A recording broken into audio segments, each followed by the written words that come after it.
እዛ የተቃጠለበት ቦታ ድረስ በሰላም መጣ። ወዲያው የአካባቢ ሰዎች እሳት ያሉ ሲጮሁ እኔም ከፍተኛ እሳት ነበልባል አየሁ። እንደምንም ተጣጣርኩ። እሳቱም እየቀረበ መጣ። ድንጋጤም አዲስ ሁኔታውም ስለነበረ ወጣሁ። ይሄ መቼም በተአምር ከእሳቱ እንደ ዳንኩ ነው።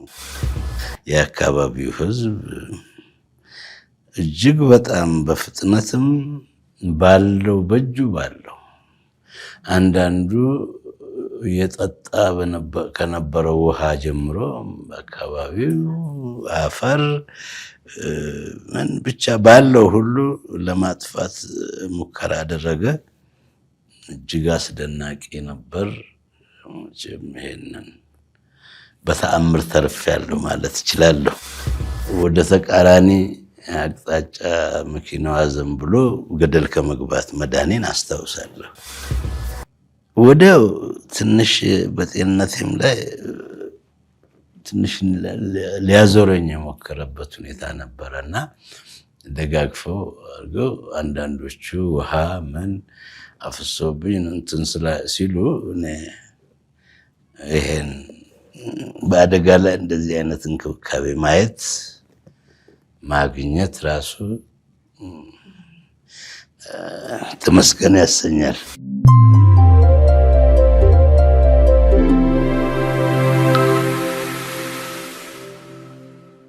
ባሳለፍነው ማክሰኞ ጥቅምት 4 2018 ዓመተ ምህረት አንድ አባት እያሽከረከሩ በነበረው መኪና ውስጥ በድንገት እሳት ተነሳ። በጉዞ ላይ ስለነበሩ ይህንን አላስተዋሉም ነበር።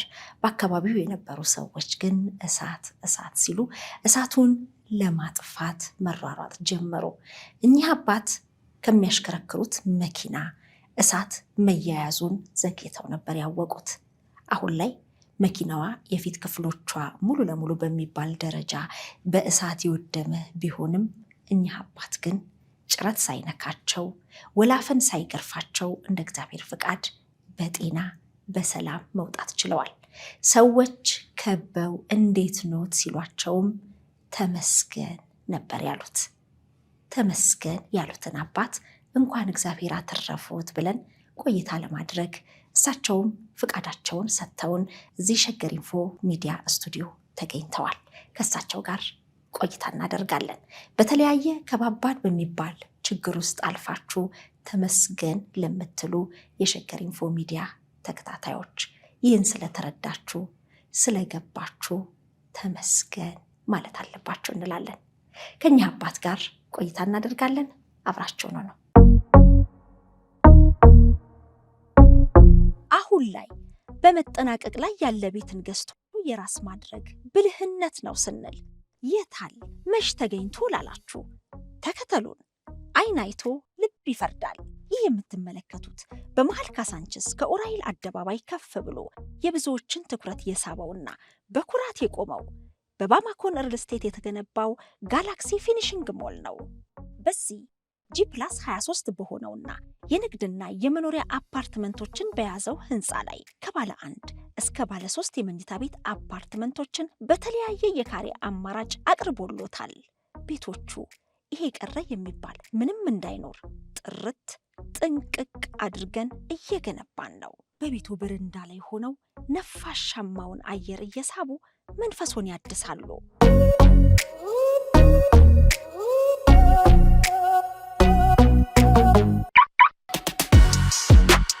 ባለ 4 ቤዝመንት 160 መኪኖችን ጥንቅቅ አድርጎ መያዝ የሚችል የመኪና ማቆሚያ በዚህ የጋላክሲ ፊኒሽንግ ሞል የሚያገኙት ነው። በተጨማሪም 400 መኪኖችን መያዝ የሚችል ከፊት ለፊቱ እየተገነባ ነው።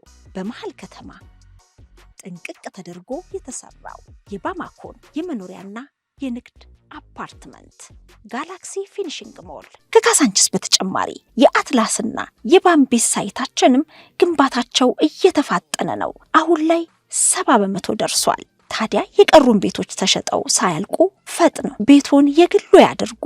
በ0955 97 11 11 በ0955 98 11 11 ላይ በመደወል ኑሮውን ያደላድሉ፣ ቅንጡና ምቹ ህይወትን ያጣጥሙ። ባማኮን ሪል ስቴት።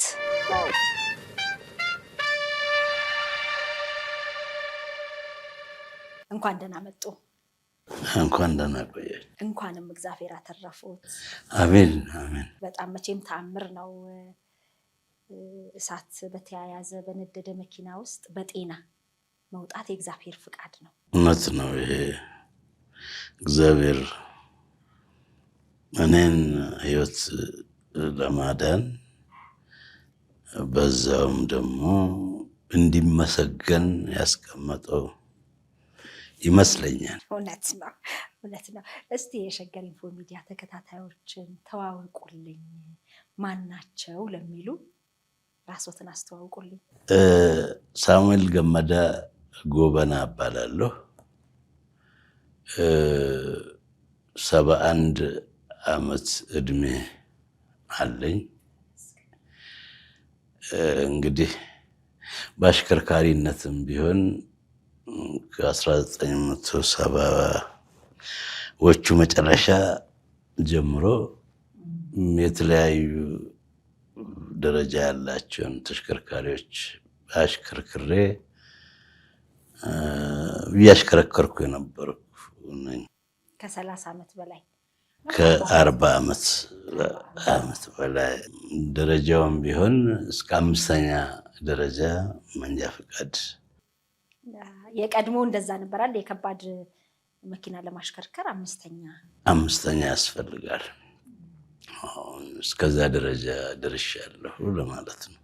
ትልቅ የህይወት ተሞክሮ፣ ልምድ፣ እውቀት ያሉት አባት ኖት።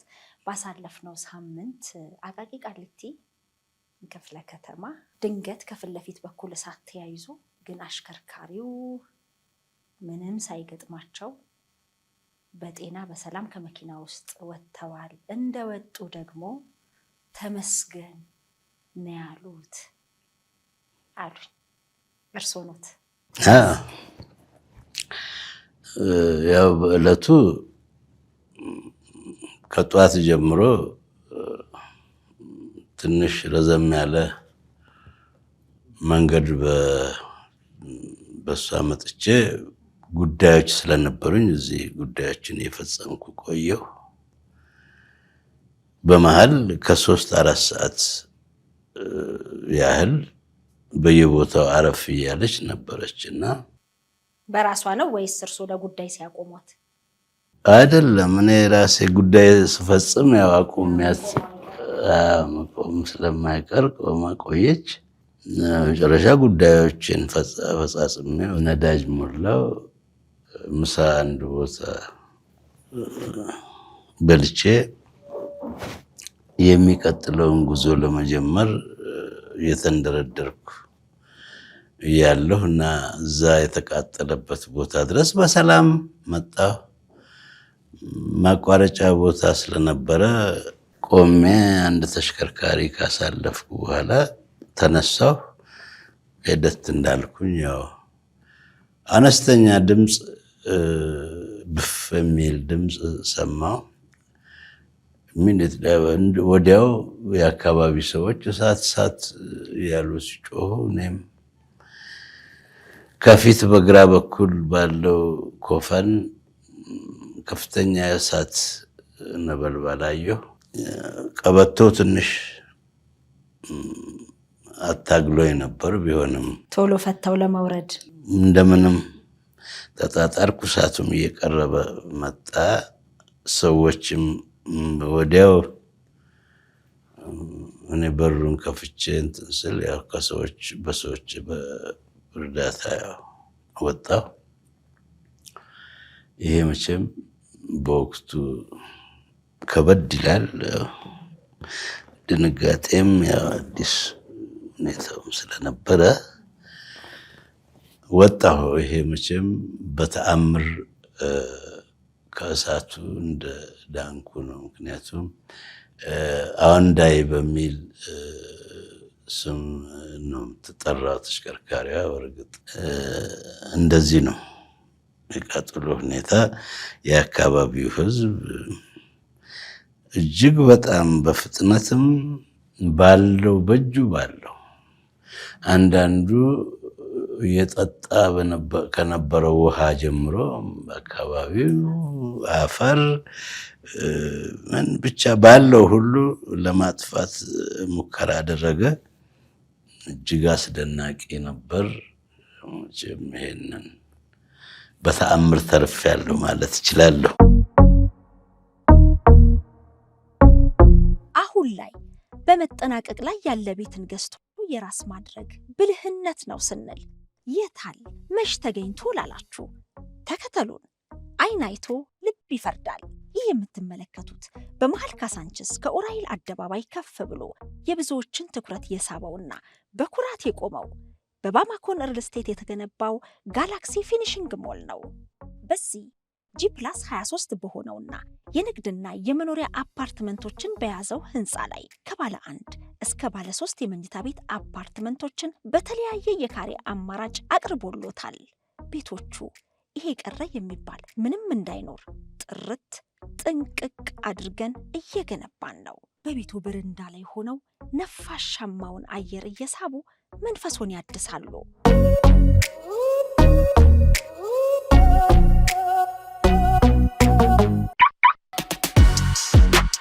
ባለ 4 ቤዝመንት 160 መኪኖችን ጥንቅቅ አድርጎ መያዝ የሚችል የመኪና ማቆሚያ በዚህ የጋላክሲ ፊኒሽንግ ሞል የሚያገኙት ነው።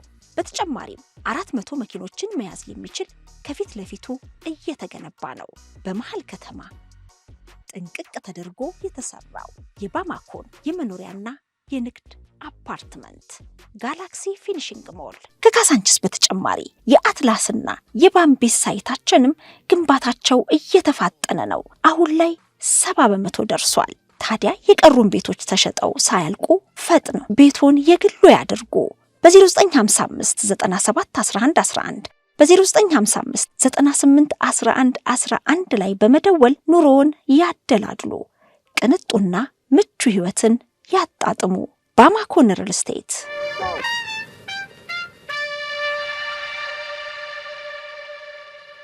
እግዚአብሔር ይመስገን። እንኳን እግዚአብሔር አተረፉት። ቀላል ነገር አይደለም። ንብረት ይተካል። የሰው ህይወት ነው የማይተካው። እርሶ ባሉበት በእድሜ ማምሻ መቼም እንዴት አድርገው ንብረቱን እንዳመጡ የነበረውን ውጣ ውረድ ትግል እንግዲህ እንዲህ ነው ብሎ ለመገመት ባይቻልም ከባድ እንደሆነ አስባለሁ። የሆነው ሆኖ ግን ተመስገን ሲሉ አንዳንዴ ንብረቴ ወደመ ተቃጠለ ብለው ሌላ በብስጭትም በስሜታዊነትም ብዙ ነገር የሚያደርጉ እናያለን። እርሶ ተመስገን ያሉት በዛ ቅጽበት ምንድን ነበር የተሰማሁት? በእውነቱ እኔ ረጅም ጊዜ ነው ማሽከረከርኩት እና ጥቂት አደጋዎች አይቻለሁ ፕራክቲካሊ። ይሄኛው ደግሞ ረጅም ጉዞ ለመጓዝ አቅጄ በነበረበት ጊዜ እዚሁ ከተማ ላይ አደጋው መፈጠሩ አንድ መቼም ለከባድ ነገር በህይወቴ ላይ ከባድ ነገር ሊደርስ የታሰበ ነገር ግን እግዚአብሔር ደግሞ ይህንን ያልፈቀደ መሆኑን በማገናዘቤ ወዲያው ከዚህ ተመስገን። መቼም ሁሉ ነገር በሱ ፈቃድ ነው የሚሆነው። ንብረት ይተካል፣ እውነት ነው። በዚህ በስተ መጨረሻ እድሜ እንደ ምርኩዜ ነው ማያትና ያ እንትን ሲል እርግጥ ሳያሳዝነኝ ቀርቶ ሳይሆን የሱ ፈቃድ ሲጨመር ነው የመጣው። የኖረኝም አሁንም እንግዲህ የሱ ፈቃድ ሆኖ ስለሆነ ነው ተመስገን። ይሄንን በዛ ድንጋጤ ውስጥ ሆኖ ማገናዘብ በራሱ ትልቅ ነገር ነው። እንኳን በንብረት አለፈ ይላሉ። እውነት ነው። ይሄ ለኔ ብቻ ሳይሆን ለብዙ ሰዎች ህይወት መጥፋት ምክንያት መሆን የሚችልበት ቦታ ነው። ቦታው የት ነው? ቦታው ስፔሲፊክ አቃቂ ከተማ መግቢያ ላይ ጥሩነሽ ቤጂንግ ሆስፒታል 4 መንታ መንገድ ማለት ነው። ከላይም በደብል ከታችም እንደዚሁ በሁለት እና በሱ መሻለኪያ ስር ነው። እየሄደች ነው ቡፍ የሚል ድምጽ የሰሙት? አዎ እየሄድኩ ነው። ሁሉ ነገር የሆነው እኔ በእንቅስቃሴ ላይ ያለሁ ነው። አቃቂ ቃሊቲ ክፍለ ከተማ ወደ ቢሾፍቱ አቅጣጫ ባለው ማለት ነው መንገድ እጄ እዛ ማቋረጫውን ላልፍ አቋራጭ መንገድ ስለነበረ ቅድሚያ መሰጠት ለሚገባው ተሽከርካሪ ቅድሚያ ሰጥቼ ልክ እንደተነሳሁ ወደፊት መንቀሳቀስ እንደጀመርኩ ነው ያ ድምጽ የተሰማው። ወዲያው ጩኸት ተሰማ። እሳቱም ወዲያው የማን ነው አላሉ? እኔ መጀመሪያ እኔ አልመሰለኝም ምንድነው አልኩ።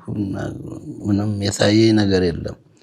ለሰዎች ግን ቀድሞ እንግዲህ እሳት ስለታያቸው ነው መሰለኝ በአካባቢው የነበሩ ሰዎች እንግዲህ ድምጽ ከማሰማት ጀምሮ ነው እርዳታውን የሰጡት። በእውነት ትልቁ ነገር እንኳን እርሶ በሰላም ወጡ፣ እንኳን እርሶ ተረፉ። ምክንያቱም የተቃጠለውን ስንመለከት ያስደነግጣል። መጀመሪያ ለማን ደወሉ? በእውነቱ ለመደወል ሀሳብ እንኳን አልነበረኝም፣ አልመጣልኝም።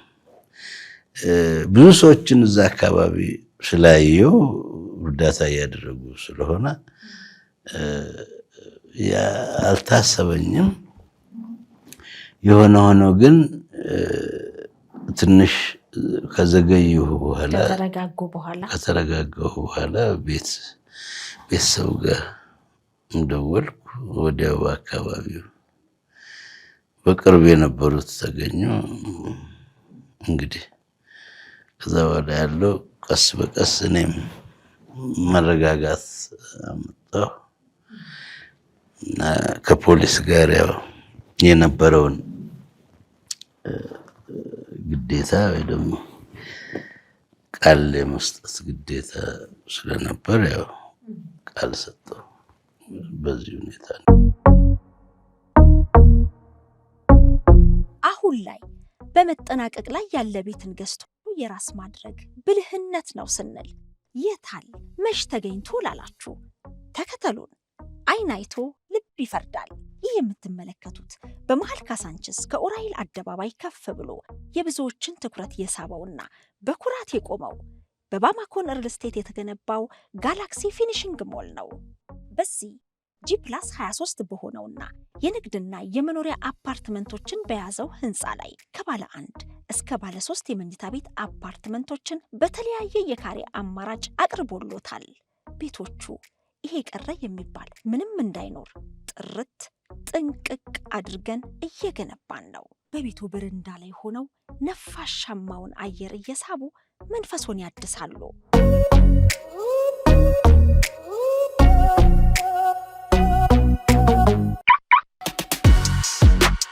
ባለ 4 ቤዝመንት 160 መኪኖችን ጥንቅቅ አድርጎ መያዝ የሚችል የመኪና ማቆሚያ በዚህ የጋላክሲ ፊኒሽንግ ሞል የሚያገኙት ነው። በተጨማሪም 400 መኪኖችን መያዝ የሚችል ከፊት ለፊቱ እየተገነባ ነው። በመሃል ከተማ ጥንቅቅ ተደርጎ የተሰራው የባማኮን የመኖሪያና የንግድ አፓርትመንት ጋላክሲ ፊኒሽንግ ሞል ከካሳንችስ በተጨማሪ የአትላስና የባምቤስ ሳይታችንም ግንባታቸው እየተፋጠነ ነው። አሁን ላይ 70% ደርሷል። ታዲያ የቀሩን ቤቶች ተሸጠው ሳያልቁ ፈጥነው ቤቶን የግሉ ያድርጉ። በ0955 97 11 11 በ0955 98 11 11 ላይ በመደወል ኑሮውን ያደላድሉ። ቅንጡና ምቹ ህይወትን ያጣጥሙ። ባማኮን ሪል ስቴት።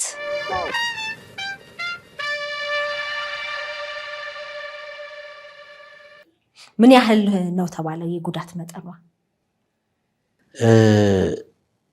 እስካሁን በእንትን 250,000 ብር አካባቢ ጉዳት በዚህ ጊዜ ዋጋ። ምክንያቱም ያው ተሽከርካሪ አካል ከፕላስቲክ ከማይካ ከምን ጀምሮ የኤሌክትሪክ ፓርቱ ቶታሊ ነው አመድ የሆነው። ምክንያቱም ቃጠሎ ስለነበረ አንዳንድ የተሽከርካሪ የሞተር አካልም እንደዚሁ በእሳት ተጎድቷል። እንግዲህ ሊጠገን መቻሉ ገና አልተረጋገጠም። ሁሉ እንግዲህ በሂደት እግዚአብሔር ካለ የሚጠገን ነው፣ ካልሆነ እንደሚታየው ጉዳቱ ከፍተኛ ነው። መነሻው ምንድነው ተረጋገጠ? በፖሊስ ምርመራ ትላንት ነው እንግዲህ ገና በአራተኛው ቀን መጥተው በቦታው ያዩት። ባለሙያዎቹ እንዳዩት ገና ውጤት አላወጡ፣ አይተው ነው ሄዱት። ገና ናቸው። እንደዚሁ ለመገመት ግን ያው ኤሌክትሪካል ፓርቱ ምናልባት የባትሪ መፈንዳት ሊያጋጥም ይችላል። በአንዳንድ ባለሙያዎች እንደዚሁ ግምት እንግዲህ እሱ ከነዳጅ እንጥፍጣፊና ሌላ ነገር ጋር ምናልባት ሲገናኝ እሳት ሊፈጥር እንደሚችል ነው። ወይ ባትሪው ከሰውነቱ ጋር ወይ ደግሞ ከአካሉ ጋር ሲገናኝም ብልጭታ ሊያመጣ እንደሚችል ይገመታል። እንደዚሁ እንደኔ እንደራሴ ገና ሌላ ውጤት ይሄን የሚል ውጤት አልመጣም። ባለሙያዎች እንግዲህ አንዳንድ ጊዜ መኪና ውስጥ እንደ ሽቶ አይነት የመኪና ስፕሬ ተቀጣጣይ ሊሆኑ የሚችሉ የታሸገ ውሃ በሙቀት ሊፈነዳ ከቻለ በተለያየ ምክንያት የእሳት ቃጠሎ ሊያመጣ ይችላል ይላሉ። ያው አንዳንድ ጊዜ ከዘመናዊነት ጋር እየተያያዘ ዳሽቦርድ ላይ ሽቶ ምናምን የምናያቸው ነገሮች ይኖራሉ። የእርሶ በውስጥ በኩል የሆነ ነው፣ ግን ለሌላውም ጥንቃቄ እንዲሆን ይህንንም እግረ መንገድ ለማንሳት ነው። በአሽከርካሪነት ዘመኖት እንደዚህ ከሞት ጫፍ አድርሶ የሚመልስ የገጠሙት? አዎ፣ ከእሳት መነሳት አይደለም ግን በመንገድ ላይ በፍሬን አካል ላይ በደረሰ ብልሽት በአንድ ጊዜ ወደ ገደል ሊገባ የነበረ የጫነ መኪና ከአካባቢው በግራ በኩል ባለው ዳገታማ ነገር ጋር በማስታከክ ወደ ቀኝ ሙሉ ገደል የነበረበት ወደ አንኮበር መሄጃ አካባቢ ላይ ሰሜን ሸዋ ደብረ ብርሃን አካባቢ ማለት ነው። እዛ ጋር ወደ ተቃራኒ አቅጣጫ መኪናዋ ዘንብሎ ገደል ከመግባት መዳኔን አስታውሳለሁ። እርስዎ ነበሩ አሽከርካሪው? አሽከርካሪው ነበርኩኝ እና የእግዚአብሔር የማዳን ኃይል በዚህ ወቅት አይቻለሁ። ማዳኑን አይቻለሁ ያሉት አሁን ብቻ አይደለም፣ በእውነት ብዙ ጊዜ ነው። ግን እነኚህ በጣም የሚጠቀሱ ናቸው። ከኔ ጋር የነበሩ ሌሎች ሁለት ረዳቶች ነበሩ፣ በስራ ባህሪ አብረን የምንንቀሳቀሰው። እነሱም ተርፈዋል። እንግዲህ አብሮ የነበረው ወደ 3 ሙሉ ቤተሰብ ያው ከአደጋ ድኗል። መቼም ይሄም ራሱ ከዛሬ 13-14 ዓመት በፊት ይሄ ነበረ ነው። እግዚአብሔር ይመስገን። ለሁለተኛ ጊዜ ማለት እንችላለን ማለት ነው ከሞት የተረፉት። በጣም አዎ። ወደ 71 ዓመት እየተጠጋሁ ነው ብለውኛል አይደለ? ካልተሳሳትኩ። ህይወት ምን አስተማረችሁት? ማግኘት ማጣት መውጣት መውረድ መቼም እስከዚህ እድሜ ድረስ ብዙ ህይወት አሳልፈዋል። ከህይወት ምን ተማሩ? ህይወት በጣም በጣም ከፍተኛ ውጣ ውረዶች የሚታዩባት ዓለም ነው ያዘው። እውነት ብዙ ጊዜ በተለይ በሀገራችን በአስተዳደሮች መለዋወጥ የስራ ሁኔታዎች እንትን ይላሉና በጊዜያዊ ወታደራዊ አስተዳደር ደርግ በነበረበት የመንግስት ስራ ሰራ ነበርና የሚቀጥለው አገሪቷን ለማስተዳደር የመጣ መንግስት ሲመጣ ደግሞ ስራ ፈትቼ ቆይቻለሁና ከዛ በፊት የነበረው ስራዬ ከመንግስት ስራ ጋር ተያይዞ ነው። ወደሚቀጥለው ለመኖር በምንደረደርበት ጊዜ በብዙ ጓደኞች እርዳታ ይህንን የስራ መስክ በስራ ደረጃ በስራ መያዝ ተገደድኩኝ። የትራንስፖርት ዘርፍን እውነት ነው እና ያኔ ወደ ትራንስፖርት ዓለም በአሽከርካሪነት ሙያ ማለት ነው የጀመርኩት ያኔ ነው። ይሄም አንድ መቼም ለህይወት መንገድ የሰጠኝ ነው እንደዚህ ማለት እችላለሁና ህይወት በጣም ውጣ ውረድ በጣም ይኖራል። በተለይ ደግሞ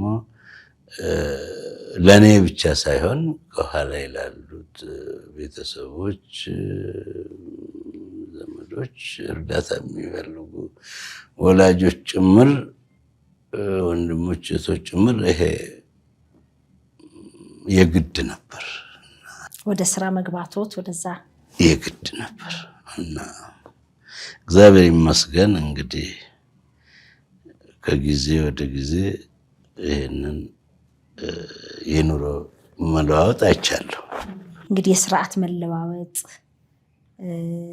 የስራ ለውጥ፣ ማግኘት ማጣት፣ ከፍታ ዝቅታ በህይወት ላይ የሚያጋጥምና ያለ ነው። በብርታት ደግሞ እርሶ ዛሬ ላይ ደርሰዋል። አደጋውን ቤተሰቦችዎት ሲሰሙ ምን አይነት ነገር አንጸባረቁ? በጣም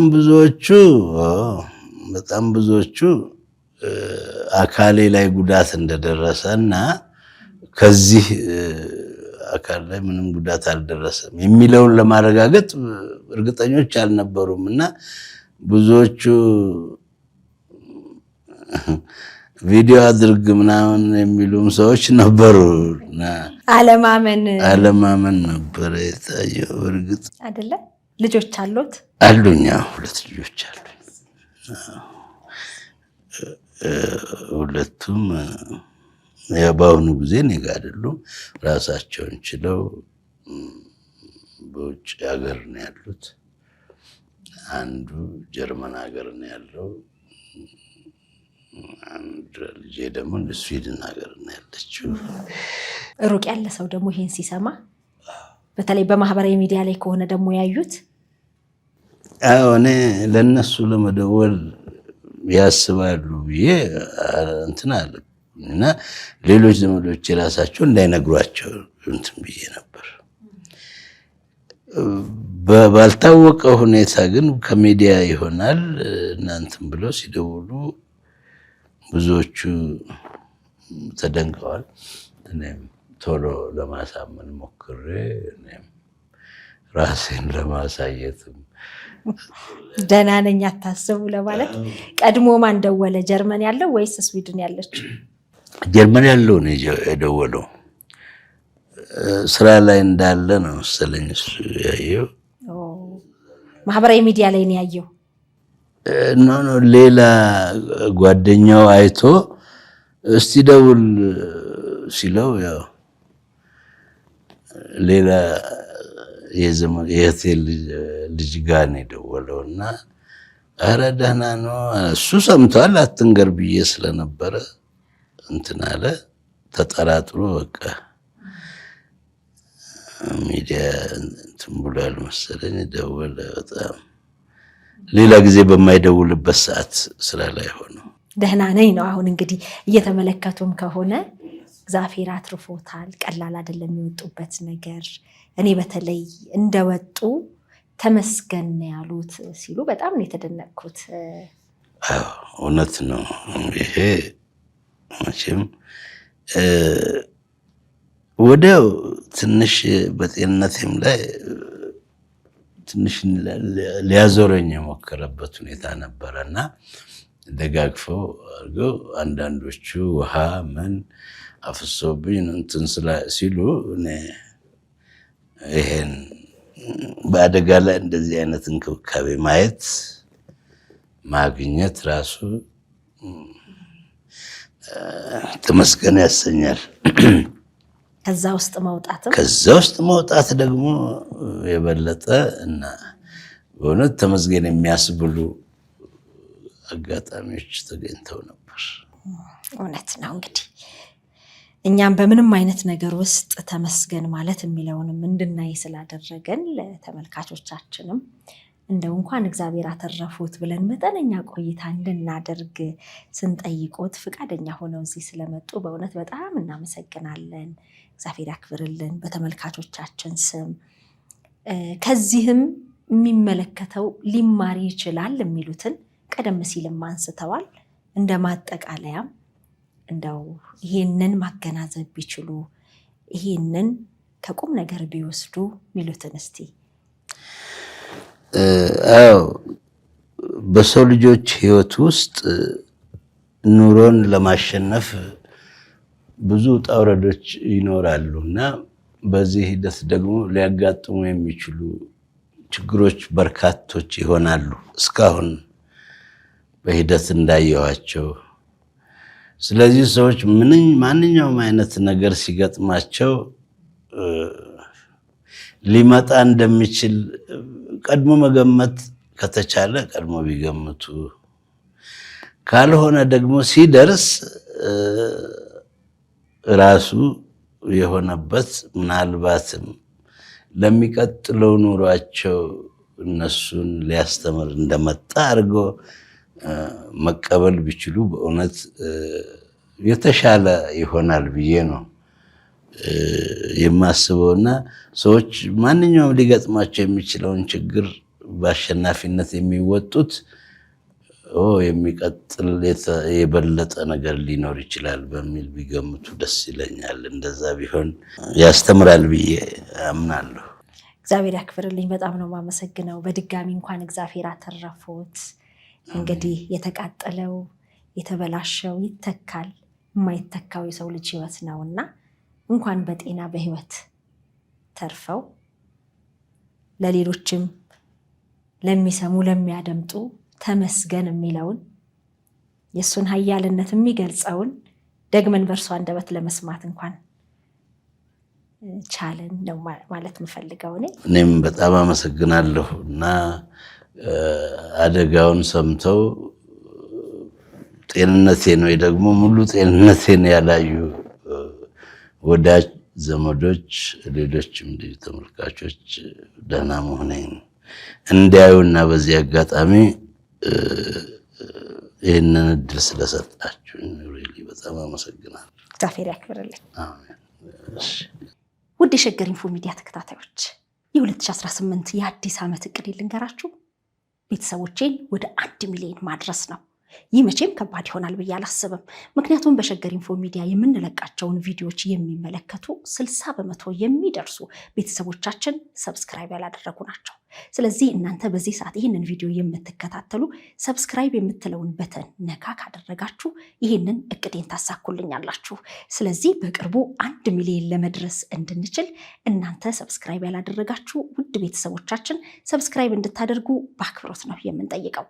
ሸገር ኢንፎ ሚዲያ ትክክለኛና ተአማኒ የሆኑ መረጃዎችን የምታገኙበት ነው።